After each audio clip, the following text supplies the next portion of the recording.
Baiklah, kita terus bersama Andy Reza Rohadian di studio RTM Kota Kinabalu bagi analisis proses pendamaan calon hari ini. Andy, teruskan. Ya, Hanim, Ivan, hari penamaan calon bukan sekadar proses mengemukakan kertas pencalonan semata-mata, malah memberi gambaran lebih jelas mengenai senario politik semasa negeri di bawah bayu. Untuk mempericikan mengenai perkara tersebut, saya bersama dengan Dr. Syahrudin Awang Ahmad, pensyarah kanan dari Universiti Malaysia Sabah. Doktor, terima kasih kerana bersama dengan kami. Doktor, untuk menganalisis politik di Sabah ini, kita tidak boleh menggunakan kaedah yang sama untuk menganalisis politik di Semenanjung. Betul. Kerana berbeza. Di Sabah sendiri tadi kita sudah memaklumkan bahawa ada sampai 11 penjuru. Apa yang boleh kita tahu mengenai kecenderungan politik di Sabah ini berdasarkan banyaknya jumlah parti yang ada di negeri ini, Doktor? Terima kasih, Saudara Andy. Bagi saya, apa yang berlaku hari ini, sejarah telah tercipta di mana PRN atau Pilihan Raya Negeri Sabah atau PRU, Dewan Undangan Negeri Sabah 2020 menyaksikan lebih banyak parti yang tampil, malah parti-parti yang sudah lama tidak kedengaran muncul pada ketika ini. Dua sebab yang saya boleh lihat mengapa keadaan ini berlaku. Pertama adalah masyarakat ataupun rakyat negeri ini sudah celik politiknya. Sudah mampu untuk menilai bahawa hak mereka sebagai pengundi, sebagai orang yang layak untuk bertanding itu boleh diterjemahkan dalam bentuk pilihan raya yang sebegini.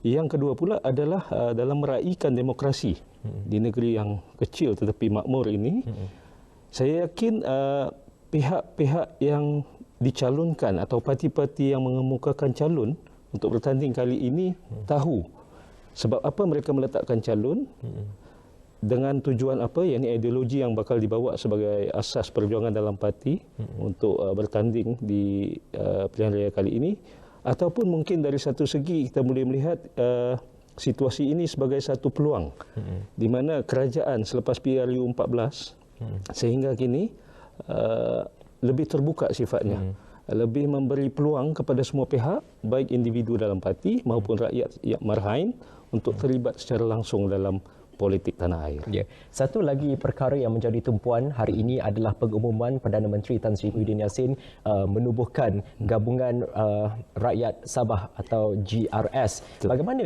Doktor melihat penubuhan ataupun pembentukan gabungan ini akan memberikan kelebihan untuk menang dalam PRU DUN Sabah ke-16 ini, Doktor? Bagi saya gagasan rakyat Sabah, satu istilah atau konsep yang begitu besar dari segi makna dan secara praktik dia mendorong kepada usaha untuk memberi fokus kepada pengundi-pengundi dan juga parti di bawah Gabungan Rakyat Sabah iaitu PN dan BN untuk sama-sama bergabung berjuang di atas satu landasan yang satu untuk mendepani parti-parti yang lain, khususnya Warisan Plus, PCS, USTO, LDP dan sebagainya.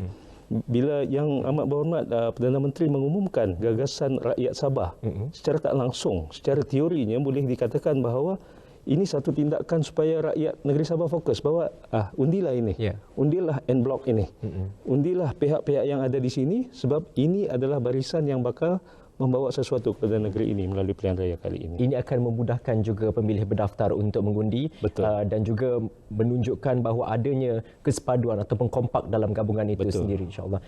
Calon bebas, Doktor, juga kita tidak boleh pandang enteng kerana mereka memiliki pengaruh yang besar dalam menentukan hala tuju, terutamanya dalam pembentukan kerajaan negeri sendiri. Ada 56 calon bebas ini.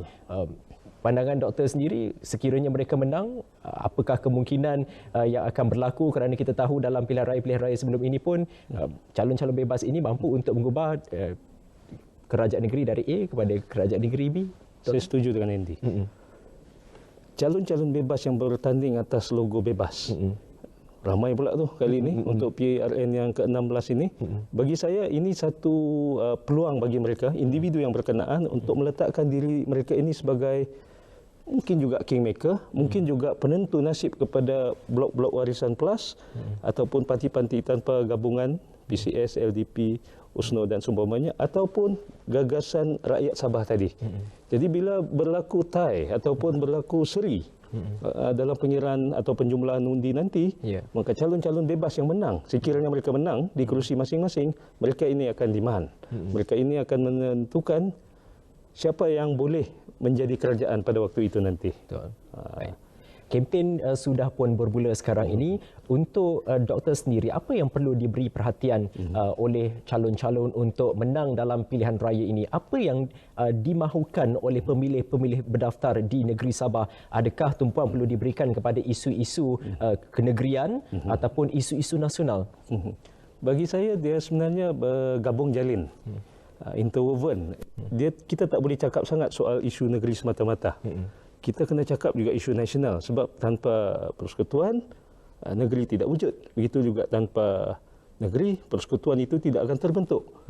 Kebijaksanaan calon-calon yang bertanding, khususnya pemimpin-pemimpin politik veteran, dalam mencaturkan ataupun meletakkan keutamaan isu-isu yang dibahaskan dalam kempen-kempen selama 2 minggu ini. Bagi saya, fokus utama yang perlu diberikan dalam kempen parti-parti politik ini adalah untuk melihat sejauh mana rakyat Sabah mahu negeri ini dibawa selepas 2020. Dalam keadaan kita berhadapan dengan pandemik COVID-19, dalam keadaan ekonomi yang kita sekarang ni agak terumbang-ambing dan seumpamanya, apa bentuk peluang yang boleh kita sediakan kepada rakyat ni, pengundi ni, orang yang menentukan nasib ataupun terbentuknya kerajaan ini. Jadi dengan kata lain, dia tak boleh lagi letak manifesto semata-mata. Pemimpin-pemimpin yang bertanding, pemimpin-pemimpin parti politik yang bertanding ini harus realistik dan praktikal. Sebab rakyat bagi saya sudah bijak. Dia tahu menilai, kalau setakat nak letak dalam manifesto semata-mata dan tidak ditunaikan, mungkin itu satu liability kepada parti dan juga pemimpin itu kelak. Tetapi kalau cakap saja tapi tanpa ada bantuan, tanpa ada dokongan secara fizikal, secara modal dan sebagainya, itu juga satu tanggungan yang berat bagi parti atau pemimpin yang menjanjikan kepada rakyat. Jadi dengan kata lain, perlu dengar rakyat lebih daripada kita bercakap lebih. Di setengah lokasi, tumpuan diberikan kepada satu-satu kelompok, misalnya belia. Untuk di Sabah sendiri, adakah belia perlu difokuskan? Bagi saya 50-50. Belia mungkin kita lihat sebagai pengundi baru. Jika mereka juga turut sama dalam mencorakkan keputusan pilihan raya umum ke-14 yang lalu, tidak semestinya belia kali ini juga diberikan perhatian. Sebab dengan munculnya parti-parti lama yang baru kita dengar, tapi sebelum ini tidak ada dalam pilihan raya sebelum ini, sesuatu perlu dilakukan sebab kemungkinan ada nilai sentimental dalam kalangan rakyat Sabah yang bukan belia, yang mahukan comeback daripada pemimpin-pemimpin lama ini. Belia itu satu hal, dari sudut kemahuan mereka untuk hidup dalam 10, 20, 30 tahun akan datang. Perlu diberi perhatian dan tidak boleh diketepikan. Tetapi dalam masa yang sama, golongan pesara, golongan yang berada di luar bandar dan tidak direct kepada apa yang berlaku dalam suasana pop culture di bandar itu juga perlu diberikan perhatian yang sama. Baik. Terima kasih banyak-banyak Dr. Syahrudin Awang Ahmad kerana berkongsi kepada kami dalam waktu yang singkat ini, insya-Allah bermanfaat untuk membantu calon dan juga pemilih berdaftar menentukan hala tuju negeri ini sendiri. Terima kasih banyak-banyak. Kita jumpa lagi. Saudara, gelanggang PRU DUN Sabah ke-16 telah pun dibuka. Inilah masanya 447 calon berjuang habis-habisan untuk memenangi hati lebih 1.12 juta pemilih berdaftar bagi PRU DUN Sabah ke-16. Baik, sekian dahulu lintas langsung dari Kota Kinabalu sebenarnya PRU DUN Sabah ke-16. Kita kembali bersama Ivan dan Hanim di Angkasa Puri. Ivan, Hanim.